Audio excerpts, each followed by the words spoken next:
निकिता की हत्या करने के बाद मुख्य आरोपी तौसीफ और रेहान हरियाणा के मेवात में भाग गए। इसलिए अब आपको लव जिहाद के पीछे जिम्मेदार मेवात मॉडल को भी समझ लेना चाहिए। आज मेवात की बात करने का दिन है। यह मेवात मॉडल मेवात और हरियाणा के आसपास के इलाकों से हिंदुओं के पलायन के लिए भी बहुत हद तक जिम्मेदार है। हिंदू यहां से अपने घर बार जमीनें छोड़ छोड़कर भाग रहे हैं। और अभी आपने ब्रेक से पहले निकिता के परिवार को भी सुना, जो ये कह रहा था कि वो फरीदाबाद से पलायन करना चाहते थे, वो भी अपना घर बार सब छोड़कर भाग जाना चाहते थे। और अगर उन्हें यह पता होता कि निकिता की हत्या ऐसे कर दी जाएगी तो अब तक वो इस मकान को, अपनी नौकरियों को, अपनी जमीन जायदाद सब छोड़कर यहां से भाग चुके होते। ऐसे ही हजारों लोगों की तरह जो अब तक मेवात से अपना घर छोड़कर भाग चुके हैं।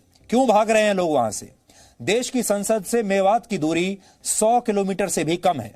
लेकिन आपको जानकर हैरानी होगी, जहां हरियाणा के गुड़गांव जैसे शहरों की सीमा खत्म होती है, वहीं से मेवात जैसे इलाकों की सीमा शुरू हो जाती है। और गुरुग्राम आप जानते हैं, दुनिया की बड़ी बड़ी मल्टीनेशनल कंपनीज के जो बड़े बड़े दफ्तर हैं, चमकदार दफ्तर, बड़े बड़े नाइट क्लब्स, बड़े बड़े 5 स्टार होटल्स, बड़ी बड़ी फैक्ट्रियां, सब गुरुग्राम में है। लेकिन कुछ किलोमीटर बाद शुरू हो जाता है मेवात, जो कि बिल्कुल अलग दुनिया है। और इन इलाकों में अक्सर देश की संसद द्वारा बनाए गए कानून और संविधान नहीं चलते। पुलिस भी जानती है कि उनका कानून और उनकी खाकी वर्दी का रौब इस इलाके में नहीं चलेगा। हम ऐसा क्यों कह रहे हैं, इसे समझने के लिए आपको मेवात के इतिहास और भूगोल को समझना होगा। फिर आपको सारी बात अपने आप समझ में आ जाएगी। अब ध्यान से सुनिएगा। साइबर सिटी के नाम से मशहूर गुरुग्राम से मेवात की दूरी सिर्फ 60 किलोमीटर दूर है। गुरुग्राम में आधुनिकता और विकास की जो चमक दमक आपको दिखाई देती है, बड़े बड़े सीईओज वहां पर रहते हैं। ये सीईओज अगर एक दिन भी मेवात पहुंच जाएं तो शायद सही सलामत वापस नहीं लौटेंगे। ये सारी चमक दमक मेवात पहुंचते पहुंचते अपराध और कट्टरपंथ के अंधेरे में बदल जाती है। अगर आप दिल्ली से राजस्थान के अलवर तक का सफर करेंगे तो आपको मेवात से होकर गुजरना होगा। मेवात में मुख्य रूप से जो विधानसभा सीटें आती हैं वो हैं नूह, फिरोजपुर, झिरका और पुन्हाना। आपके नक्शे पर है सब कुछ, आपको समझ में आएगा। मेवात के इन्हीं इलाकों में अपराधियों के जो गैंग्स सक्रिय हैं, इसे आप गैंग्स ऑफ मेवात भी कह सकते हैं। उन्हें मेवाती गैंग कहा जाता है। और ये गैंग्स दिल्ली, हरियाणा और उत्तर प्रदेश के कई इलाकों की पुलिस के लिए सिरदर्द बने हुए हैं। पुलिस भी डरती है इनसे। मेवात आतंकवादियों को शरण देने से लेकर लूटपाट, डकैती, अपहरण और हत्या जैसे अपराधों के लिए बदनाम है। मेवात में इस समय अपराधियों के करीब 100 से ज्यादा गैंग सक्रिय हैं। सोचिए, 100 से ज्यादा गैंग सक्रिय हैं। एक जमाने में चंबल घाटी हुआ करती थी, जहां बहुत सारे डाकुओं के गिरोह हुआ करते थे। आज ये हालत है कि चंबल घाटी भी मेवात के सामने पानी भरेगी।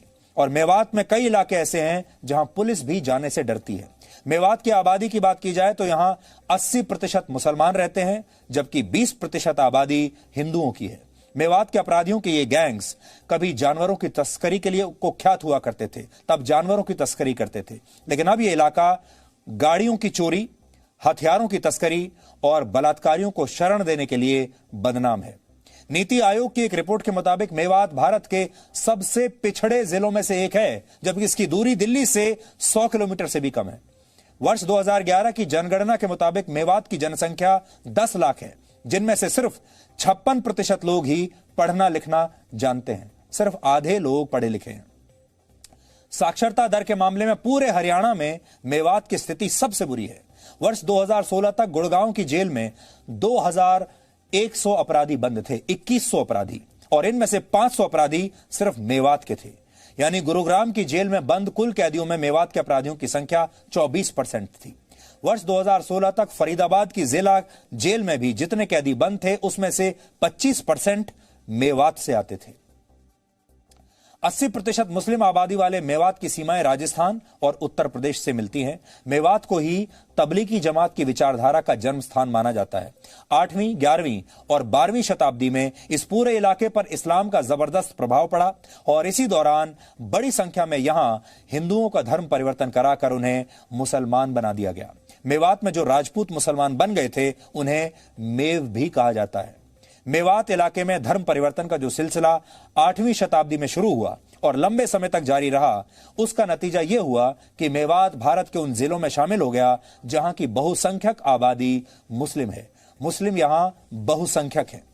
वर्ष 2013 में आई एक रिपोर्ट में दावा किया गया कि हरियाणा के 500 गांवों में से 103 गांव ऐसे हैं जहां अब एक भी हिंदू नहीं बचा है, जबकि 82 गांव ऐसे हैं जहां सिर्फ 4 से 5 हिंदू परिवार बचे हैं। और वो कैसे रहते होंगे आज आप समझ गए होंगे।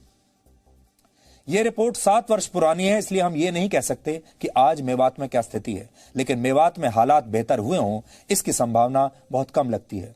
कुछ लोग मेवात को कट्टर इस्लाम की प्रयोगशाला बनाना चाहते हैं और यह बात कई बार साबित हो चुकी है। आपको याद होगा वर्ष 2017 में डीएनए में ही हमने आपको दिखाया था कैसे मेवात के कुछ स्कूलों में हिंदू छात्रों को इस्लाम की शिक्षा दी जा रही थी और उन्हें नमाज पढ़ने पर मजबूर किया जा रहा था। यह वो मेवात मॉडल है जिसकी आड़ में पूरे देश में कट्टर इस्लाम को बढ़ावा देने की कोशिश हो रही है। यही मेवात मॉडल बच्चों को जबरदस्ती धार्मिक शिक्षा देने से लेकर अब लव जिहाद और लैंड जिहाद में बदल चुका है। मेवात में यह सब कई दशकों से हो रहा है, लेकिन राजनेता सिर्फ इसलिए ये सब चुपचाप देखते रहते हैं क्योंकि वो मेवात की बहुसंख्यक आबादी को नाराज नहीं करना चाहते, क्योंकि इससे उनका वोट बैंक खो जाएगा। उन्हें इस बात का डर है, उन्हें मेवात मॉडल का विरोध करने से रोक देता है।